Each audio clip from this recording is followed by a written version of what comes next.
Hello friends, Manjusha cooking and ব্লগে আপনাদের সবাইকে স্বাগত। আশা করি সবাই ভালো আছেন। এখন মার্কেটে পাট শাক পাওয়া যাচ্ছে। আপনারা হয়তো পাট শাকের বিভিন্ন রেসিপি করে থাকেন। আমি একটা অন্য ধরনের রেসিপি করি। এই রেসিপি আমি আমার মামির কাছ থেকে শিখেছিলাম। এই রেসিপি করতে মেন দুটো উপকরণ লাগে, সেটা হলো পাট শাক এবং কাঁঠালের দানা। তো এখন দুটোই মার্কেটে পাওয়া যাচ্ছে, তো ভাবলাম আপনাদের সঙ্গে এই রেসিপিটা শেয়ার করি। তো চলুন শুরু করি। পাট শাক এরকম ছোট ছোট করে কেটে ধুয়ে নিয়েছি। পাট শাক একটু হরহরে হয়, যদি মনে করেন যে কাটার পরে ধুতে অসুবিধে তাহলে ওটাও ধুয়ে নিতে পারেন। ভালো করে আমি জলটা ঝরিয়ে নিয়েছি। এবার এখানে কাঁঠালের দানা আমি ছোট করে কেটে সেদ্ধ করে নিয়েছি।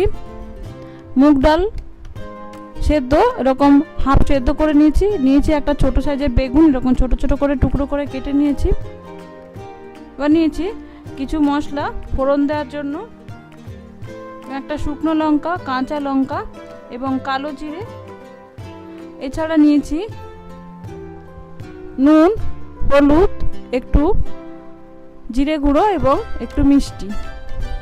এবার একটা কড়াইতে নিয়েছি 2 টেবিল চামচ মতো সর্ষের তেল।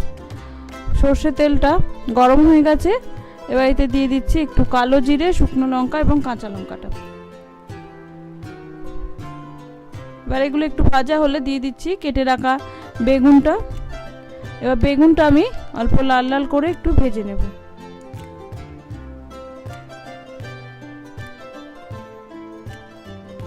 দেখুন বেগুনটা লাল লাল করে ভাজা হয়ে গেছে। এবার যে পাট শাকটা আমি কেটে ধুয়ে রেখেছিলাম সেইটা দিয়ে দিলাম। এবার পাট শাকটা আমি বেগুনের সঙ্গে একটু মিশিয়ে নেব। পাট শাকে কিন্তু কখনোই জল ব্যবহার করবেন না। জল ব্যবহার করলে কিন্তু প্রচণ্ড হরহরে হয়ে যাবে, শুকোতে অনেক সময় লাগবে। এবার দিয়ে দিলাম স্বাদ মতো নুন, হলুদ গুঁড়ো। এবার নুন হলুদটা আমি শাকের সঙ্গে ভালো করে মিশিয়ে এটা ঢাকা দিয়ে দেব। এই সময় গ্যাসের আঁচটা কিন্তু অবশ্যই কম রাখবেন, নাহলে শাক থেকে জল বেরোবে না, শুকিয়ে যাবে, তাড়াতাড়ি সেদ্ধ হবে না। দেখুন কিছুক্ষণ পরে পাট শাকটা এরকমভাবে নরম হয়ে গেছে, সেদ্ধ হয়ে গেছে। বেগুনটাও কিন্তু অনেকটাই সেদ্ধ হয়ে গেছে। এবার যে মুগ ডালটা ছিল সেইটা দিয়ে দিলাম এবং কাঁঠালের দানাটাও দিয়ে দিলাম। দিয়ে দিলাম মিষ্টি এবং জিরে গুঁড়ো। জিরে গুঁড়ো খুব সামান্য দেবেন, হাফ টিস্পুনের থেকেও কম। তো এবার এগুলো সব কিছু আমি ভালো করে মিশিয়ে নেব। দিয়ে মিডিয়াম আঁচে, এটা মিডিয়াম আঁচে কিন্তু মাঝে মাঝে নাড়তে হবে, নাহলে কিন্তু নিচে ধরে যাবে।